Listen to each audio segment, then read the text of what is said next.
এখানে দুটি বল আছে, কিন্তু পরের ঘরে কোনো বল নেই। তাহলে কতটি বল হবে? প্রথম ঘরে দুটি বল আছে, তাহলে আমরা লিখব 2। পরের ঘরে কোনো বল নেই, তাহলে আমরা লিখব 0, কারণ যখন কিছুই থাকে না তখন সেটি 0 হয়। তাহলে 2 এর সাথে 0 যোগ করলে হবে 2। এখানে একটি বল আছে, কিন্তু পরের ঘরে কোনো বল নেই। তাহলে কতটি বল হবে?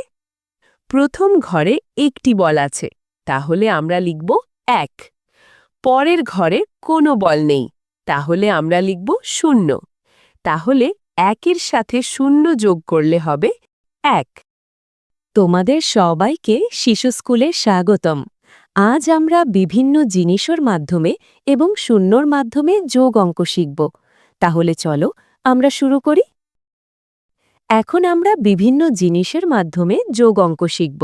তোমাদের বাসায় আছে 5টি মুরগি এবং তোমার বন্ধুর বাসায় আছে 2টি মুরগি। তাহলে মোট কতটি মুরগি হলো? এখন আমরা মুরগিগুলোকে একত্রে সাজাই। প্রথমে আছে 1টি মুরগি, 2টি মুরগি, 3টি মুরগি, 4টি মুরগি, 5টি মুরগি এবং এখানে আছে 1টি মুরগি, 2টি মুরগি। তাহলে মোট মুরগির সংখ্যা হলো 7টি। তোমাদের ফুলের বাগানে মোট 3টি ফুলের গাছ রয়েছে এবং পরে তুমি আরও 5টি ফুলের গাছ লাগিয়েছ। তাহলে মোট কতটি ফুলের গাছ হলো? এখন আমরা ফুলের গাছগুলোকে সাজাই। প্রথমে ছিল 1টি গাছ, 2টি গাছ, 3টি গাছ। এখন আমরা পরে সাজাবো 1টি গাছ, 2টি গাছ, 3টি গাছ, 4টি গাছ, 5টি গাছ। তাহলে মোট গাছ হলো 8টি। তোমাদের ফ্রিজে 4টি কেক আছে এবং তোমার আব্বু আরও 2টি কেক আনলো। তাহলে মোট কতটি কেক হলো? এখন আমরা কেকগুলোকে সাজাই। প্রথমে ছিল 1টি কেক, 2টি কেক, 3টি কেক, 4টি কেক এবং পরে এনেছে 1টি কেক, 2টি কেক। তাহলে মোট হলো 6টি কেক।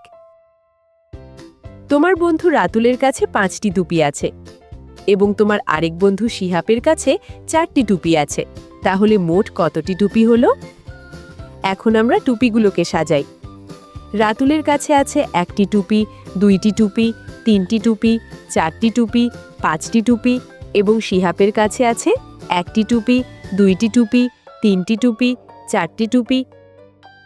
তাহলে মোট টুপি হলো 9টি। তোমাদের বাসায় 2টি ব্যাট আছে এবং তোমার বন্ধুর বাসায় 1টি ব্যাট আছে। তাহলে মোট কতটি ব্যাট হলো? এখন আমরা ব্যাটগুলোকে সাজাই। তোমার আছে 1টি ব্যাট, 2টি ব্যাট এবং তোমার বন্ধুর আছে 1টি ব্যাট। তাহলে মোট হলো 3টি ব্যাট। তোমাদের বাসায় আছে 6টি আপেল এবং তোমার আম্মু আরও 3টি আপেল নিয়ে এসেছে। তাহলে মোট কতটি আপেল হলো? এখন আমরা আপেলগুলোকে সাজাই।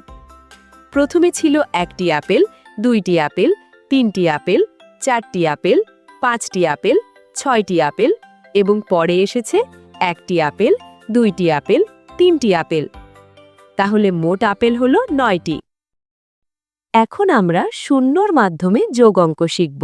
এখানে 2টি বল আছে, কিন্তু পরের ঘরে কোনো বল নেই। তাহলে কতটি বল হবে? প্রথম ঘরে 2টি বল আছে, তাহলে আমরা লিখব 2। পরের ঘরে কোনো বল নেই, তাহলে আমরা লিখব 0, কারণ যখন কিছুই থাকে না তখন সেটি 0 হয়। তাহলে 2 এর সাথে 0 যোগ করলে হবে 2। এখানে একটি বল আছে, কিন্তু পরের ঘরে কোনো বল নেই। তাহলে কতটি বল হবে? প্রথম ঘরে একটি বল আছে, তাহলে আমরা লিখব 1। পরের ঘরে কোনো বল নেই, তাহলে আমরা লিখব 0। তাহলে 1 এর সাথে 0 যোগ করলে হবে 1। এখানে কোনো বল নেই। পরের ঘরে 2টি বল আছে, তাহলে কতটি বল হলো? প্রথম ঘরে কোনো বল নেই, তাহলে আমরা লিখব 0। পরের ঘরে 2টি বল আছে, তাহলে আমরা লিখব 2।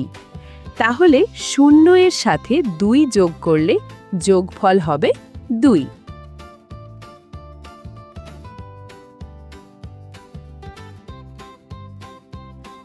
এখানে কোনো বল নেই, পরের ঘরে একটি বল আছে, তাহলে কতটি বল হলো? প্রথম ঘরে কোনো বল নেই, তাহলে আমরা লিখব 0।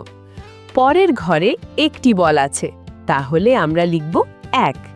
তাহলে 0 এর সাথে 1 যোগ করলে হবে 1। এই ঘরে কোনো বল নেই, পরের ঘরেও কোনো বল নেই, তাহলে কতটি বল হবে? প্রথম ঘরে কোনো বল নেই, তাহলে আমরা লিখব 0। পরের ঘরেও কোনো বল নেই, তাহলে আমরা লিখব 0। তাহলে 0 এর সাথে 0 যোগ করলে যোগফল হবে 0। আজ আমরা বিভিন্ন জিনিস এবং শূন্যর মাধ্যমে যোগ অঙ্ক শিখলাম। পরের ক্লাসে আমরা নতুন পাঠ শিখব। সে পর্যন্ত ভালো থেকো। আল্লাহ হাফেজ। শিশু স্কুল, শেখা হবে আনন্দে।